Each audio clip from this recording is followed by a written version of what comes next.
తెలంగాణ రాష్ట్రం భారీగా పెట్టుబడులను ఆకర్షిస్తోంది. ఇప్పటికే పలు కీలక సంస్థలు రాష్ట్రంలో ఇన్వెస్ట్మెంట్స్ చేసేందుకు ముందుకు రాగా తాజాగా ప్రపంచంలోని అగ్రశ్రేణి పెట్టుబడి నిర్వహణ కంపెనీలలో ఒక్కటైన వాన్గార్డ్ సంస్థ రాష్ట్రంలో గ్లోబల్ కేపబిలిటీ సెంటర్ ఏర్పాటు చేయనున్నట్లు ప్రకటించింది. దేశంలోని తొలి కార్యాలయం హైదరాబాద్లోనే స్థాపించనున్నట్లు వాన్గార్డ్ సంస్థ వెల్లడించింది. దీంతో హైదరాబాద్ కార్యాలయంలో 2300 మందికి ఉద్యోగ అవకాశాలు లభించనున్నాయి. AI, data centre, mobile engineering నిపుణులకు అవకాశాలు రానున్నాయి. ముఖ్యమంత్రి రేవంత్ రెడ్డితో ఇవాళ వాన్గార్డ్ కంపెనీ ప్రతినిధులు హైదరాబాద్లో భేటీ అయ్యారు. ఈ భేటీలో ఆ సంస్థ సీఈఓ సలీం రామ్జీ, అలాగే సిఐఓ ఐటీ విభాగం MD Nitin Tandon, chief human resources officer John Coucher, BCC Vanguard India principal head Venkatesh Natarajan, CS Shantikumari తదితరులు పాల్గొన్నారు. ఈ సందర్భంగా పెట్టుబడుల అంశంపై చర్చించారు.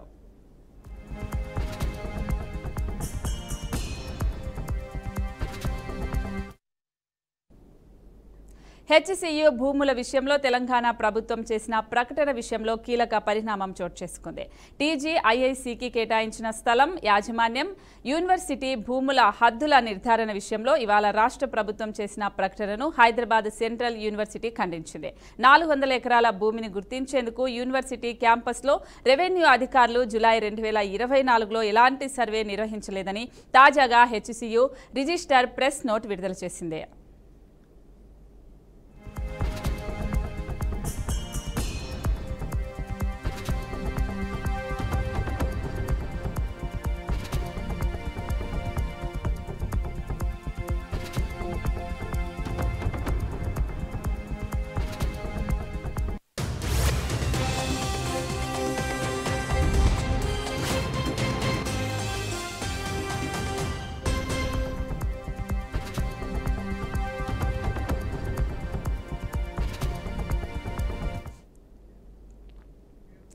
రంగారెడ్డి జిల్లా శేరిలింగంపల్లి మండలం కంచె గచ్చిబౌలిలోని 400 ఎకరాలపై యాజమాన్యం తమదేనని కోర్టులో సాధించిన విజయంతో ఆ భూములు ప్రభుత్వ పరం అయ్యాయని రాష్ట్ర సర్కార్ ఇవాళ ప్రకటించింది.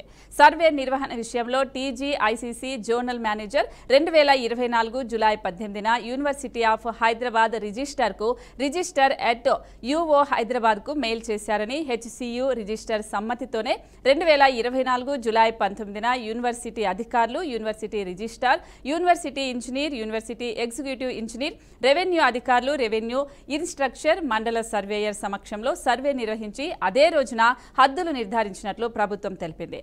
అయితే ప్రభుత్వం చేసిన ఈ ప్రకటనను తాజాగా హెచ్సియు రిజిస్ట్రార్ తోసిపుచ్చారు.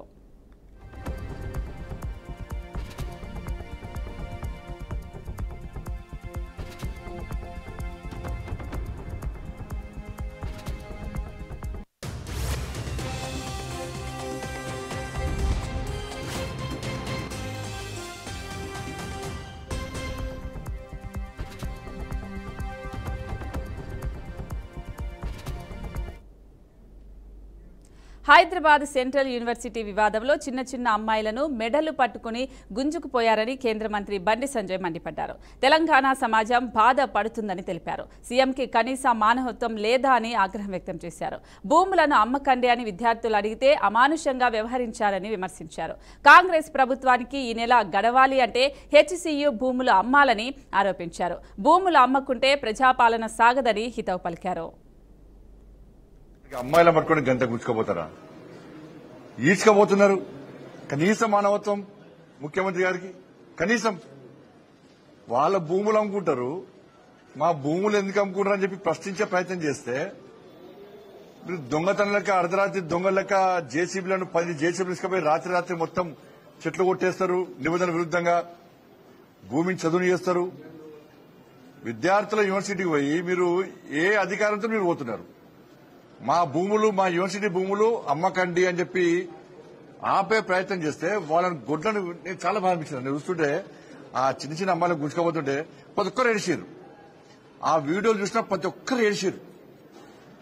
మానవత్వంలో మాత్రం ఏడిచారు. ఇక మానవత్వంలో కాంగ్రెస్ వాళ్ళు మాత్రం అది గొప్ప చెప్పుకుంటారు. ఇవాళ 400 ఎకరాలు అమ్మి ఇవాళ మీరు రాష్ట్రాన్ని పాలిస్తారు, జీతాలు ఇస్తారు, మీరు పాలిస్తారు, అంతే కదా. ఎస్సీయూ భూములు అమ్మకుంటే ఇక పాలించే స్థితిలో లేదు తెలంగాణ రాష్ట్ర తెలంగాణలో కాంగ్రెస్ పార్టీ ప్రభుత్వం. ఎస్సీయూ భూములు అమ్మకుంటే తెలంగాణ రాష్ట్రాన్ని పాలించే స్థితిలో కాంగ్రెస్ ప్రభుత్వం లేదు. ఈ నెల గడవాలంటే హెచ్సి ఎస్సీ భూములు అమ్మాలి, 1000 కోట్లు సంపాదించాలి, 50,000 కోట్ల దాకా సంపాదించుకోవాలి. ఈ నెల 40 రోజులు తెలంగాణ రాష్ట్రాన్ని పాలించాలి. నెక్స్ట్ మళ్ళీ ఇంకో భూములు అమ్మాలి. అంటే రాబోయే తరాలకు ఒక గజం జాగ కూడా ఉంచే పరిస్థితిలో కాంగ్రెస్ పార్టీ ప్రభుత్వం లేదు. గజం జాగ ఉండదు రాబోయే తరాలకు. అన్నం వేస్తారు. ఇక అంటే ఏవీవీపీ కార్యకర్తలను అడ్డుకుంటే, ఆందోళన చేస్తే రాత్రి ఎత్తుకపోయారు, పోలీస్ స్టేషన్ లోపల కొట్టారు. ఏవీపీ కార్యకర్తలు 3 పోలీస్ స్టేషన్ లోపల కొట్టారు. ఒక కార్యకర్తను రాత్రి కూడా వదిలిపెట్టలే. అర్ధరాత్రి కొంతమంది వదిలిపెట్టారు, ఇంకో 2 కార్యకర్తలు రాత్రి కూడా వదిలిపెట్టలే. ఇంత ఘోరమైన అరాచకమా? బీఆర్ఎస్ పార్టీ కంటే ఎక్కువ అరాచకం ఈ కాంగ్రెస్ పార్టీలో. ఇంత హైదరాబాద్ సెంట్రల్ యూనివర్సిటీ భూముల వివాదం రాజకీయ మలుపు తీసుకుంటోంది. ఈ అంశంపై విద్యార్థుల ఆందోళనతో పాటు రాజకీయ నాయకుల ప్రస్థానంలు పెరుగుతూ ఉన్నాయి. తాజాగా తెలంగాణ భవన్లో హెచ్సియు విద్యార్థులతో మాజీ మంత్రి కేటీఆర్ భేటీ అయ్యారు. ఈ సమావేశంలో విద్యార్థులు తమ ఆందోళనలను వ్యక్తం చేశారు. కేటీఆర్ ప్రభుత్వం వైఖరిపై విమర్శలు చేశారు.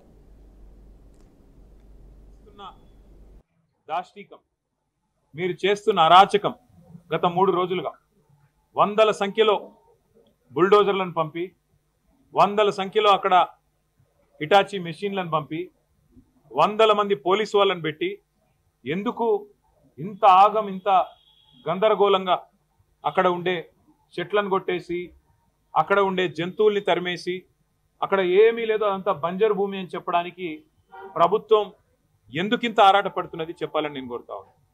ముఖ్యంగా ఈ ప్రాంతం అంటే మొత్తం హైదరాబాద్ సెంట్రల్ యూనివర్సిటీ తీసుకుంటే దాదాపు 2600 ఎకరాలు దాటి విస్తరించి ఉన్న ఒక విశ్వవిద్యాలయం.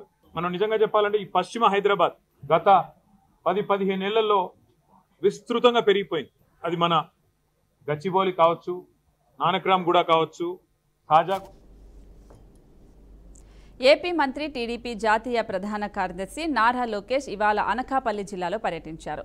యలమంచిలి నియోజకవర్గ నేతలు, కార్యకర్తలతో సమావేశమయ్యారు. ఈ సందర్భంగా ఆయన ఆసక్తికర వ్యాఖ్యలు చేశారు. చిన్న చిన్న మనస్పర్ధలు వచ్చాయని, అలగడం మంచిది కాదని నేతలు, కార్యకర్తలకు హితవు పలికారు.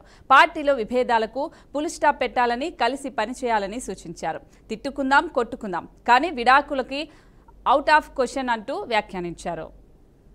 మొన్న ఎన్నికల్లో 3 పార్టీలు కలిసికట్టుగా పోరాడారు. తెలుగుదేశం, జనసేన, భారతీయ జనతా పార్టీ. ఆనాడు 3 నాయకులు, 3 అంటే మోడీ గారు, బాబు గారు, పవన్ అన్న కలిసి ప్రతిపక్ష ఓటు చీలకూడదు, ఇప్పటికీ రాష్ట్రం ప్రజలు చాలా నష్టపోయారు, అందుకే అందరం ఒక తాటిపైకి వచ్చి కలిసికట్టుగా పోరాడి మనం గెలుచుకుంటాం అని చెప్పారు. అందుకే 58% ఓట్లు కూటమికి వచ్చింది. వైకాపాకి 39% ఓట్లకు పడిపోయింది. దాంట్లో మన సీట్ కూటమికి. సమస్యలు ఉంటాయి, చిన్న కుటుంబం అన్నప్పుడు సమస్యలు ఉంటాయని చెప్పారు. కూటమిలో చిన్న చిన్న ఉంటాయి ఇష్యూలు. ఫీల్డ్ అసిస్టెంట్ ఇష్యూ అవ్వచ్చు, రేషన్ దుకాణం ఇష్యూ అవ్వచ్చు, లేదంటే లోకల్ ఇష్యూస్ కావచ్చు. మిమ్మల్ని కలిసే ముందర ఉత్తమ కార్యకర్తలను కలిసా, వాళ్ళందరికీ ఒకటే చెప్పా, ప్రతి వెన్స్డే ఇన్ఛార్జ్ గారు అందుబాటులో ఉండాలి, ఆయన కలవాలి. లోకల్ గా ఏం ఇష్యూలు వచ్చినా కంపల్సరీగా వెళ్ళి ఎమ్మెల్యే గారిని కలవాలి, ఎమ్మెల్యే గారితో మాట్లాడాలి. దానికి ఫుల్ స్టాప్ పెట్టాల్సిన బాధ్యత ఆయన పైన ఉంది. రెండోది రెండు పార్టీల మధ్యన చిన్న చిన్న ఇబ్బందులు ఏమైనా వస్తే పార్లమెంట్ పార్టీ అధ్యక్షులు ఉన్నారు, జోనల్ కోఆర్డినేటర్ ఉన్నారు, చివరికి రాష్ట్ర పార్టీ అధ్యక్షులు ఉన్నారు. వాళ్ళకి నేను బాధ్యత పెట్టా ఆ సమస్యలు పరిష్కరించడానికి. అధికారులకు సంబంధించిన విషయం ఏమైనా ఉంటే ఇన్ఛార్జ్ మంత్రి గారు కొల్లు రవీంద్ర గారు ఉన్నారు, 15 రోజులకు ఒకసారి వస్తారు, 2 రోజులు ఈ జిల్లాలో ఉంటారు. మీ సమస్యల పరిష్కారం కాంది అని ఉంటే ఇన్ఛార్జ్ మంత్రి గారిని కూడా హుజూర్ నగర్ సభలో రేవంత్ వ్యాఖ్యలపై మాజీ మంత్రి, సూర్యాపేట శాసనసభ్యులు జగదీష్ రెడ్డి మండిపడ్డారు. రేవంత్ భాషలో ఎలాంటి మార్పు రాలేదన్నారు. సీఎం అనే సోయి లేకుండా దిగజారుడు వ్యాఖ్యలు చేస్తున్నారని అన్నారు. ఆయన భాష తీరే ఆయనను బొంద పెడుతుందని తీవ్ర విమర్శలు చేశారు. అదే భాష, అవే పదాలు ముఖ్యమంత్రి స్థాయి వచ్చినా కూడా మూర్ఖత్వం మారడం లేదని అన్నారు. ఇవాళ ఏ రైతులు అడిగినా ఏ రకంగా మాట్లాడుతున్నారో, కాంగ్రెస్ పార్టీకి ఓట్లేసిన అన్న వాళ్ళు కూడా ఏ రకంగా చెంపలేసుకొని రైతాంగం చెప్తున్నారో మీడియా మిత్రులు కనపడితే చాలు వాళ్ళంతా వాళ్ళు వచ్చి వాలంటరీగా చెప్తా ఉన్నారు. ఎక్కడ మైక్ కనపడ్డా, మీడియా మిత్రులు మైక్ కనపడ్డా వచ్చి వాలంటరీగా రైతు మైక్ తీసుకొని చెప్తా ఉన్నాడు. నువ్వు ఇంకా 3.5 ఏళ్ళ అధికారం ఉంటామని తెలిసినా భయపడకుండా రైతాంగంలో తిరుగుబాటు మొదలైంది. ఎందుకంటే నువ్వు చేసిన ద్రోహం అంత పెద్దది. మంచిగా కేసీఆర్ అనారోగ్యంతో బాధపడుతున్న ఏపీ మాజీ మంత్రి కొడాలి నాని హైదరాబాద్ ఏఐజీ హాస్పిటల్ నుంచి డిశ్చార్జ్ అయ్యారు. కాసేపటి క్రితం ప్రత్యేక ఎయిర్ అంబులెన్స్లో ముంబై బయలుదేరారు. నానికి మెరుగైన వైద్యం కోసం ముంబైలోని ఏసియన్ హార్ట్ ఇన్స్టిట్యూట్కి తరలించనున్నారు. కొడాలికి హార్టులో 3 వాల్వ్స్ క్లోజ్ కావడంతో సర్జరీ చేయాలని వైద్యులు తెలిపారు. మెరుగైన చికిత్స కోసం హార్ట్ స్పెషల్ హాస్పిటల్ అయిన ముంబై బాంద్రాలోని ఏషియన్ హార్ట్ ఇన్స్టిట్యూట్లో సర్జరీ చేయించాలని కుటుంబ సభ్యులు నిర్ణయం తీసుకున్నట్లు తెలుస్తోంది.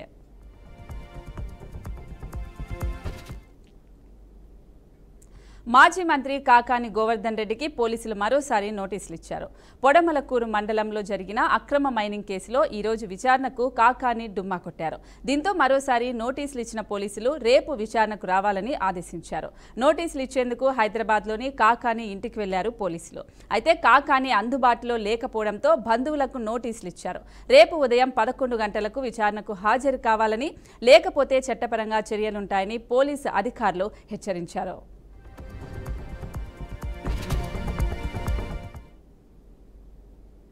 తెలంగాణలో గతం కంటే ఎక్కువ వరి పంట పండే విధంగా ప్రభుత్వం చర్యలు తీసుకుంటుందని మంత్రి ఉత్తమ్ కుమార్ రెడ్డి తెలిపారు. యాసంగిలో 122 లక్షల మెట్రిక్ టన్నుల ధాన్యం పడే అవకాశం ఉందన్నారు. తెలంగాణలో సంవత్సరానికి 180 లక్షల మెట్రిక్ టన్నుల వరి ధాన్యం పండే అవకాశాలు కూడా కనిపిస్తున్నాయని అన్నారు. ఆసియా దేశాలకు తెలంగాణ నుంచి రైతులకు ఎక్కువగా ఎగుమతి చేసేందుకు ఈ రైస్ని ఒప్పందం కుదిర్చామని చెప్పారు. కాకినాడ పోర్టు నుంచి 12,500 మెట్రిక్ టన్నుల రైస్ ఎక్స్పోర్ట్ చేశామని అన్నారు. ఫిలియమ్స్ దేశానికి 8 లక్షల మెట్రిక్ టన్నుల రైస్ని ఎక్స్పోర్ట్ చేసేందుకు అభినందనలు తెలిపారు అక్కడి వాళ్ళు. 180 లక్షల మెట్రిక్ టన్నుల తెలంగాణలో వరి ధాన్యం పడుతుంది. మేము లోకల్ కన్సంప్షన్ కాకుండా కేంద్ర ప్రభుత్వానికి ఎఫ్సిఐ ద్వారా ఇవ్వడం కాకుండా ఎక్సెస్ ప్రొడక్షన్ కి వివిధ ఏషియా ఖండంలో, ఆఫ్రికాలో మా ప్రభుత్వం మరి మార్కెట్ ఎక్స్ప్లోరేషన్ చేయడం జరుగుతుంది. ఫిలిప్పీన్స్ దేశానికి, తెలంగాణ రాష్ట్రానికి 8 లక్షల మెట్రిక్ టన్నుల బియ్యం ఎక్స్పోర్ట్ కి మెమోరాండం ఆఫ్ అండర్స్టాండింగ్ సంతకం చేసుకోవడం జరిగింది. దాంట్లో 1,00,000 మెట్రిక్ టన్నులు వెంటనే ఎక్స్పోర్ట్ చేస్తున్నాం. ఆ 1,00,000 మెట్రిక్ టన్నులో ఈ షిప్ లో 12,500 మెట్రిక్ టన్స్ ఈ షిప్ లో. ఏపీ ముఖ్యమంత్రి చంద్రబాబుపై వైసీపీ నేత మాజీ మంత్రి అంబటిరాబు మరోసారి విమర్శలు గుప్పించారు. సంపద సృష్టిస్తామని చంద్రబాబు చెప్పారని, ఈ 9 నెలల పాలనలో ఎంత సంపద సృష్టించారో చెప్పాలని డిమాండ్ చేశారు. వైసీపీ ప్రభుత్వ పాలనలోని పథకాలకు కూడా పాతర వేశారని మండిపడ్డారు. P4 పేరుతో రాష్ట్ర ప్రజలందరినీ చంద్రబాబు ఏప్రిల్ ఫూల్ చేశారని అన్నారు. పేదలను మరింత పేదలుగా చేస్తున్నారని విమర్శించారు. మెడికల్ సీట్లలో డబ్బులున్నోళ్ళకి ఇస్తున్నారని దుయ్యబట్టారు. ఏ విధంగా మీ అబ్బాయిని ఒక అసమర్థుడైన, అజ్ఞాని అయిన పుత్రుణ్ణి ఏ విధంగా ఈ రాష్ట్రం మీద రుద్దాలి, ఇదే ఆలోచన తప్ప ఏ విధమైన ఆలోచన అయినా ఉందా అని నేను అడుగుతా ఉన్నా.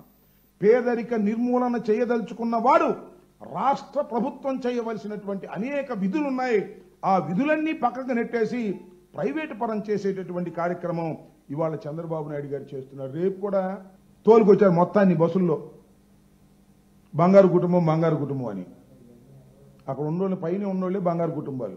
2 ఈ రాష్ట్రంలో బంగారు కుటుంబాలు. తెలుగుదేశం పార్టీ అధికారంలోకి వచ్చిన తర్వాత ఒకటి చంద్రబాబు నాయుడు గారి కుటుంబం, ఒకటి పవన్ కళ్యాణ్ గారి కుటుంబం. చంద్రబాబు నాయుడు గారు వాళ్ళ అబ్బాయి బంగారు కుటుంబం, పవన్ కళ్యాణ్ గారు వాళ్ళ అన్న బంగారు కుటుంబం. మీరు చూశారుగా, ఎన్నికలకు ముందు సూపర్ 6 అన్నాడు, సంపద సృష్టి అన్నాడు. సంపద ఎక్కడ ఉందండి సూపర్ 6 చేయడానికంటే? సృష్టిస్తా, సంపదను సృష్టించి పేదవారికి పంచి పెడతా అన్నాడు. 9 నెలలు అయింది, 10వ నెలలో ప్రవేశించాం. సంపద సృష్టించలా. సంపద ఎవరి దగ్గర ఉందో వాళ్ళని పట్టుకొస్తున్నాడు, పట్టుకొచ్చి వీళ్ళకి ఇవ్వమంటున్నాడు. అంటే ప్రభుత్వం Hyderabad Cricket Association Sunrisers Hyderabad యాజమాన్యం మధ్య నెలకొన్న వివాదంపై ముఖ్యమంత్రి రేవంత్ రెడ్డి స్పందించారు. ఎస్ఆర్హెచ్ యాజమాన్యాన్ని వేధింపులకు గురిచేసిన హెచ్సీఏపై సీరియస్ అయ్యారు. ఈ అంశంపై ఇప్పటికే వివరాలు సేకరించిన సీఎం దీనిపై విజిలెన్స్ విచారణకు ఆదేశించారు. దర్యాప్తు తర్వాత కఠిన చర్యలు తీసుకున్నారని స్పష్టం చేశారు. ఇలాంటి చర్యలను ఉపేక్షించేది లేదని మండిపడ్డారు. తాజాగా దీనిపై సీఎం రేవంత్ స్పందిస్తూ విచారణకు ఆదేశించారు.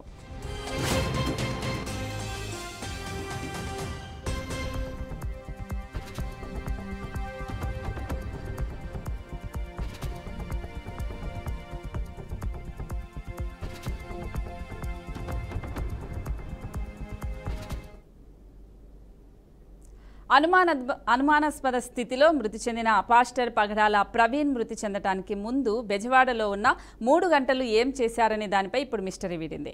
ఈ నెల 24న ప్రవీణ్ బెజవాడ మీదుగా రాజమండ్రి వెళ్తూ అనుమానాస్పద స్థితిలో మృతి చెందాడు. దీంతో బెజవాడ నగరంలో ఉన్న 200 సీసీటీవీ కెమెరాలను జల్లెడపట్టిన పోలీసులు ప్రవీణ్ విజయవాడ నగరంలో ఏం చేశాడనే విషయాన్ని గుర్తించి నివేదికను పోలీస్ కమిషనర్కు అందజేశారు.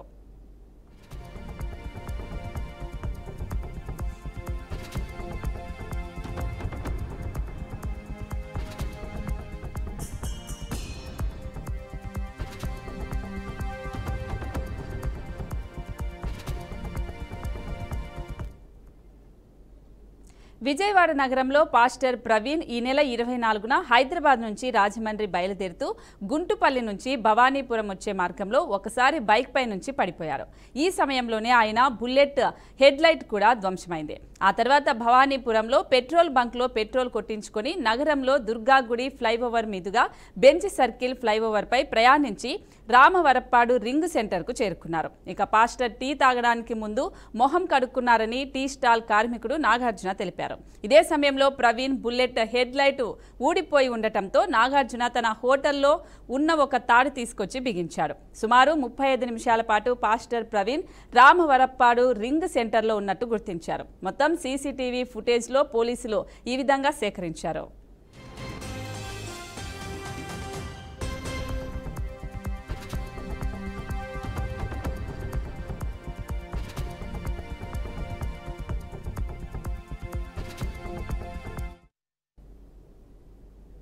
హైదరాబాద్ విజయవాడ జాతీయ రహదారిపై ప్రయాణించే వాహనాలకు టోల్ రుసువులు తగ్గిస్తూ జాతీయ రహదారుల ప్రాతిపదిక సంస్థ నిర్ణయం తీసుకుంది. తగ్గిన టోల్ రుసుములు రేపటి నుంచి అమల్లోకి రానున్నాయి. హైదరాబాద్ విజయవాడ 65 జాతీయ రహదారిపై అత్యధికంగా పంతంగి టోల్ ప్లాజా వద్ద కార్లు, జీపులు, వ్యాన్లకు ఒకవైపు ప్రయాణానికి 15 రూపాయలుండగా ఇరువైపులా కలిపి 30 రూపాయలు ఉంది. తేలికపాటి వాణిజ్య వాహనాలు ఒకవైపు ప్రయాణానికి 25 రూపాయలు, ఇరువైపులా కలిపి 40 రూపాయలు, బస్సు ట్రక్లకు ఒకవైపు ప్రయాణానికి 50 రూపాయలు, ఇరువైపులా కలిపి 75 వరకు తగ్గించారు. చిల్లకల్లు టోల్ ప్లాజా వద్ద అన్ని వాహనాలకు కలిపి ఒకవైపుకి 5, అలాగే ఇరువైపులా కలిపి 10 రూపాయల చొప్పున తగ్గించారు. 24 గంటల్లోపు తిరుగు ప్రయాణం చేస్తే అన్ని రకాల వాహనాలకు టోల్ రుసుముతో 25% మినహాయింపు లభిస్తుందని ఎన్హెచ్ఏఐ పేర్కొంది. 2025 మార్చి 31 వరకు తగ్గిన టోల్ ధరలు అమలులో ఉండనున్నట్లు వెల్లడించింది.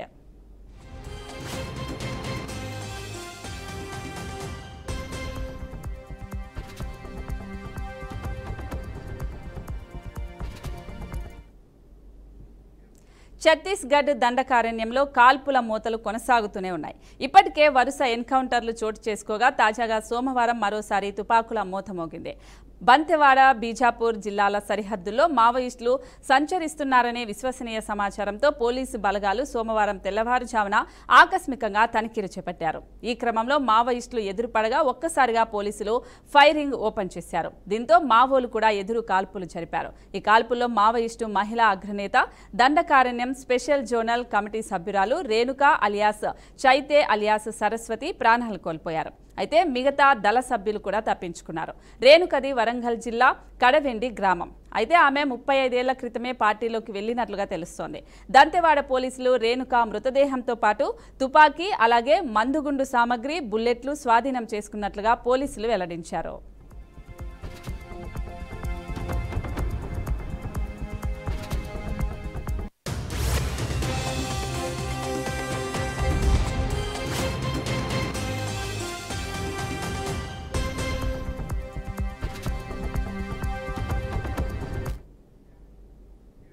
శ్రీరామనవమి వేడుకలకు అయోధ్య ముస్తాబవుతోంది. అక్కడ నూతనంగా నిర్మించిన రామ మందిరాన్ని సర్వాంగ సుందరంగా తీర్చిదిద్దుతున్నారు. రామాలయాన్ని రంగురంగుల పూలతో అలంకరించారు. నవమి వేడుకలకు సంబంధించిన స్కెడ్యూల్ను రామ జన్మభూమి క్షేత్ర ట్రస్టు ప్రకటించింది. ఏప్రిల్ 6న నవమి సందర్భంగా ఆలయంలో బాలరాముడికి ప్రత్యేకంగా అభిషేకాలు, పూజలు చేయడంతో పాటు మధ్యాహ్నం 12 గంటల ప్రాంతంలో సూర్య తిలకం దిద్దనున్నారు. సూర్యకిరణాలు దాదాపు 4 నిమిషాల పాటు బాలరామయ్య నుదిటిపై పడనున్నాయి. ఈ వేడుకను తిలకించేందుకు భారీగా భక్తులు తరలి రానున్నారని ట్రస్ట్ ప్రత్యేక ఏర్పాట్లు చేస్తుంది.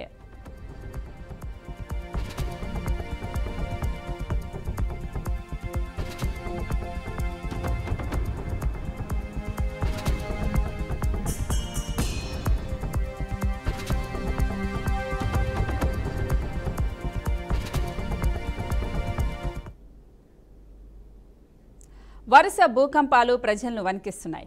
ఇటీవల మయన్మార్, బ్యాంకాక్, చైనా వంటి దేశాల్లో భూకంపాలు బీభత్సం సృష్టించాయి. ఈ ఘటనలో పదుల సంఖ్యలో భవనాలు నేలమట్టమయ్యాయి. వందలాది మంది మృత్యువాత పడ్డారు. ఈ ఘటన మరొక ముందే పాకిస్తాన్లో భూకంపం చోటు చేసుకుంది. పాకిస్తాన్లోని బలూచిస్తాన్ ప్రాంతంలో సోమవారం 4.6 తీవ్రతతో భూకంపం సంభవించింది. బలూచిస్తాన్లో ఉత్తల్ నగరానికి తూర్పు ఆగ్నేయంగా 65 కిలోమీటర్ల దూరంలో భూకంప కేంద్రముందని USGS తెలిపింది.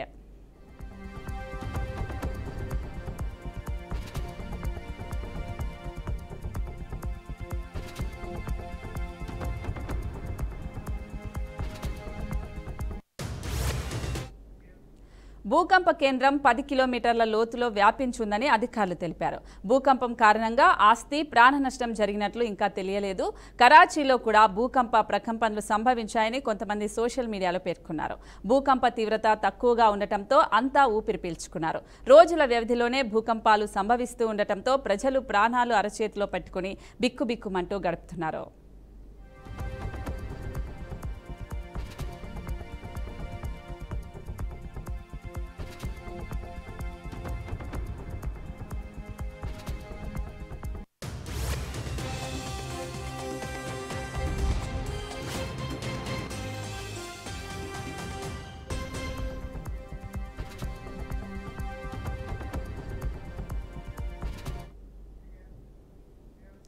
వరుస భూ ప్రకంపనలతో వణికిన మయన్మార్లో మహా విషాదం నెలకొంది.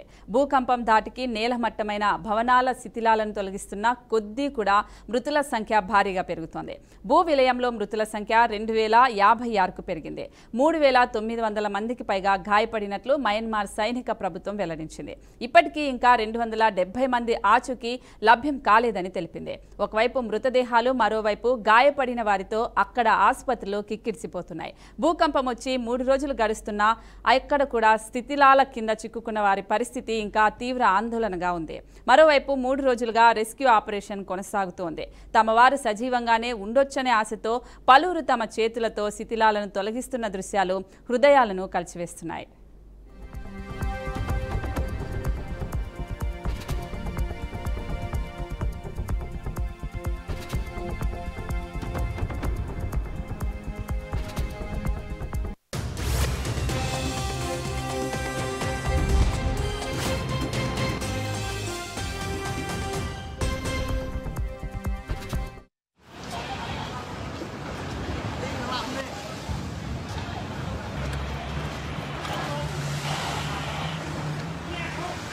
nàn tràn quá.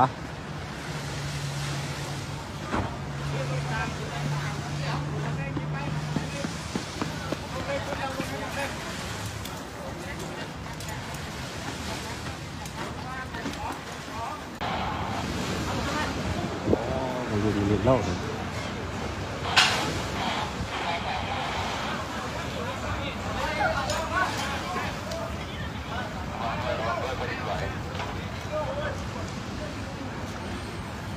หยุดแล้ว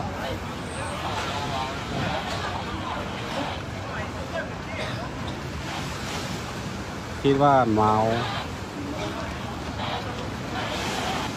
ไม่ได้ตาเก็บขาดไปอุ้ยนานมากเลยอ่ะ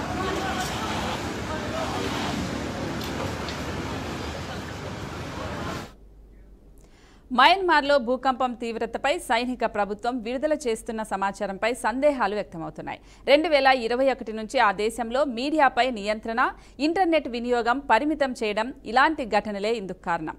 అక్కడ వేలాది మంది ప్రజలు నీరు, విద్యుత్ లేక అల్లాడుతున్నట్లు అంతర్జాతీయ మీడియా కథనాలు చెబుతున్నాయి. మరోవైపు మయన్మార్లోని సాంఘింగ్ నగరంలో ఒక హైస్కూల్లో 8 మంది చిన్నారులు, 3 టీచర్లు ఇప్పటికీ శిథిలాల్లోనే చిక్కుకొని ఉన్నట్లు సహాయక సిబ్బంది తెలిపారు.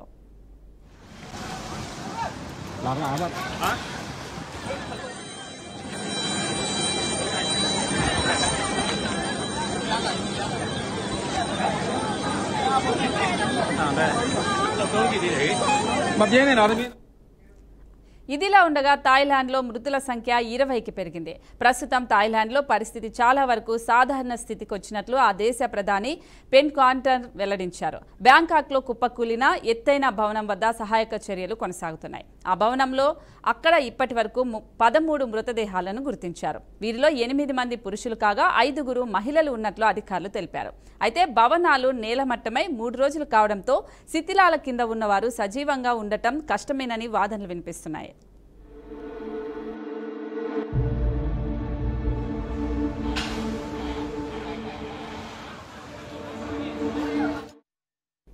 ఈ విపత్తులో మయన్మార్ వ్యాప్తంగా రోడ్లు, వంతెనలు, ఎయిర్పోర్ట్లు దెబ్బతిన్నాయి. చాలా భవనాలు నేలమట్టమయ్యాయి. ప్రస్తుతం అక్కడ సహాయక చర్యలు కొనసాగుతున్నాయి. శిథిలాల కింద వేలాది మంది చిక్కుకుపోయినట్లు అధికారులు అంచనా వేస్తున్నారు. వారిని సురక్షితంగా బయటకు తీసేందుకు తీవ్రంగా ప్రయత్నిస్తున్నారు. మరోవైపు ప్రస్తుత విపత్తు కారణంగా మృతుల సంఖ్య 10,000 దాటే అవకాశం ఉందని యునైటెడ్ స్టేట్స్ జియోలాజికల్ సర్వే అంచనా వేసింది.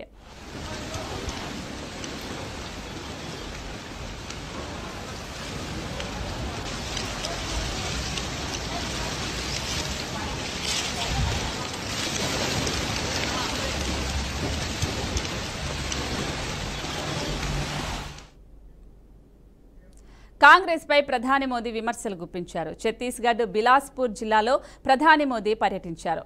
మొహాబట్టా గ్రామంలో జరిగిన బహిరంగ సభలో మోదీ పాల్గొన్నారు. ఛత్తీస్గఢ్ సహా పలు రాష్ట్రాల్లో కాంగ్రెస్ పార్టీ నక్సలిజాన్ని ప్రోత్సహించిందని ప్రధాని నరేంద్ర మోదీ ఆరోపించారు. కాంగ్రెస్ విధానాల వల్లే దశాబ్దాలుగా నక్సలిజం పెరిగిపోతుందని అన్నారు. నక్సల్స్ ప్రభావిత ప్రాంతాల్లో శాంతి నెలకొంటుందని, త్వరలోనే అక్కడ నూతన శకం ప్రారంభమవుతుందని తెలిపారు. అభివృద్ధిలో వెనుకబడి ఉన్న ప్రాంతాల్లోనే నక్సలిజం ఎక్కువగా ఉందని నరేంద్ర మోదీ అన్నారు. కాంగ్రెస్ ప్రభుత్వం పేద గిరిజనులను ఏనాడు పట్టించుకోలేదని విమర్శించారు. ప్రజలకు ఇచ్చిన ప్రతి హామీని ప్రభుత్వం నెరవేర్చినందుకు ప్రజల్లో బీజేపీపై నమ్మకం పెరుగుతోందని ప్రధాని మోదీ వ్యాఖ్యానించారు. आपकी सुविधाओं की, आपके बच्चों की चिंता हमने की है. हम विकास की योजनाओं को छत्तीसगढ़ के गांव-गांव तक ले जा रहे हैं. छत्तीसगढ़ को राज्य आज इस योजना के तहत ही यहां अनेक साथियों को पक्के घर भी मिले. साथियों, आज डबल इंजन सरकार में छत्तीसगढ़ की स्थिति దర్శల్ఫను చూస్తూనే ఉండండి బీఆర్కే న్యూస్.